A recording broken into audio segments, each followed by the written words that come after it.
بسم اللہ الرحمن الرحیم۔ معاشرہ بظاہر جتنا بے لگام ہوتا چلا جا رہا ہے، لوگوں کو شکایت ہے کہ بے رہرو ہوتا چلا جا رہا ہے، لیکن ہم دوسری سمت دیکھتے ہیں تو اس معاشرے میں چہرے کو سنت نبوی سے مزین کرنے والے اور اپنے سینوں میں قرآن کی روشنی کو محفوظ کرنے والوں کی تعداد پہلے سے کئی ہزار گنا بڑھ چکی ہے۔ ایک رپورٹ کے مطابق اس وقت دنیا میں 1 کروڑ سے زیادہ حفاظ موجود ہیں۔ یہ اس بات کی علامت ہے کہ لوگ تیزی کے ساتھ واپس پلٹ رہے ہیں اپنی منزل کی طرف۔ آپ دیکھیں، آج سے 20، 25، 30 سال پہلے وہ بچیاں جو حجاب کرتی تھیں ان کی تعداد کتنی ہے، اور وہ بچیاں جو آج حجاب کرتی ہیں ان کی تعداد کتنی ہے۔ یہ مایوسی کا نہیں، یہ روشنی کا پیغام ہے، یہ زندگی کا پیغام ہے، یہ خوشبو کا پیغام ہے۔ لیکن وہ نوجوان جو قرآن حکیم حفظ کر رہے ہیں تعلیمی اداروں کے اندر یا وہ کسی مدرسے کے اندر، اصل بات یہ ہے کہ جس انداز سے ہم باقی علوم کو سیکھتے ہیں، ہم اپنے بچوں کو کیمسٹری فزکس کی ٹیوشنیں دیتے ہیں، اچھے اساتذہ کا انتخاب کرتے ہیں کہ ان کو میتھ پڑھائیں، انگلش پڑھائیں، اردو پڑھائیں، یا کوئی بھی لینگویج یا کوئی بھی سبجیکٹ یا کوئی بھی علم،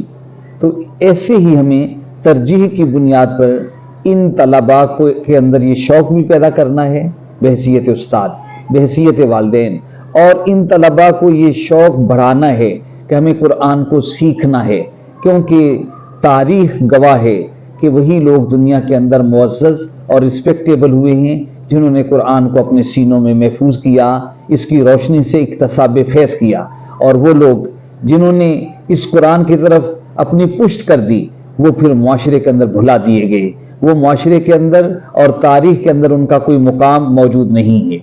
میری طلبہ سے یہ گزارش ہے کہ قرآن حکیم کے ہم پر کچھ حقوق ہیں۔ میں یہ سمجھتا ہوں ماہر القادری مرحوم نے جو بات کہی تھی وہ ہم سب کے لیے ایک نصیحت ہے۔ وہ قرآن کی فریاد کے نام سے ہے کہ طاقوں پہ سجایا جاتا ہوں، آنکھوں سے لگایا جاتا ہوں، تعویذ بنایا جاتا ہوں، دھو دھو کے پلایا جاتا ہوں، جزدان حریر و ریشم کے اور چاند ستارے چاندی کے، پھر عطر کی بارش ہوتی ہے، خوشبو میں بسایا جاتا ہوں۔ جس طرح سے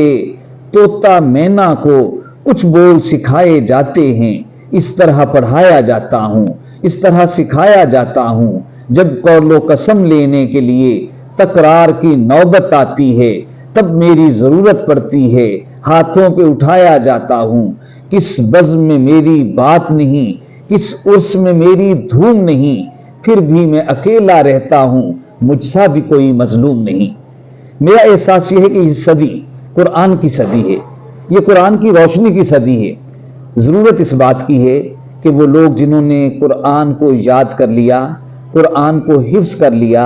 دن رات لگایا اور قرآن کو اپنے سینوں میں محفوظ کیا،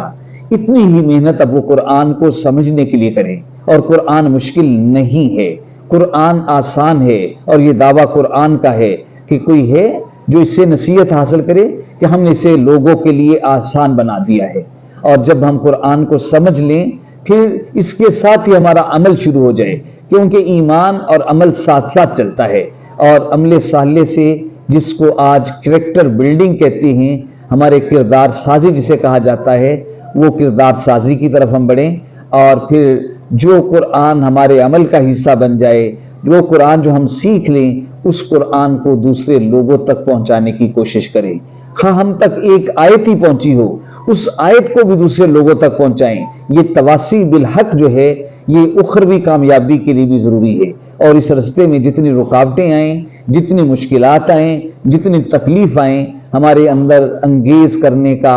برداشت کرنے کا حوصلہ موجود رہنا چاہیے، اور آخری کوشش یہ ہونی چاہیے کہ ہم ان قرآنی اصولوں کا، قرآنی دساتیر کا، قرآنی احکامات کی حکومت قائم کر دے تاکہ معاشرہ سکھی ہو جائے۔ قرآن کی حکومت کا مطلب یہ ہے کہ لوگوں کے لیے نیکی کرنا آسان اور برائی کرنا مشکل تر ہوتا چلا جائے۔ آمین یا رب العالمین۔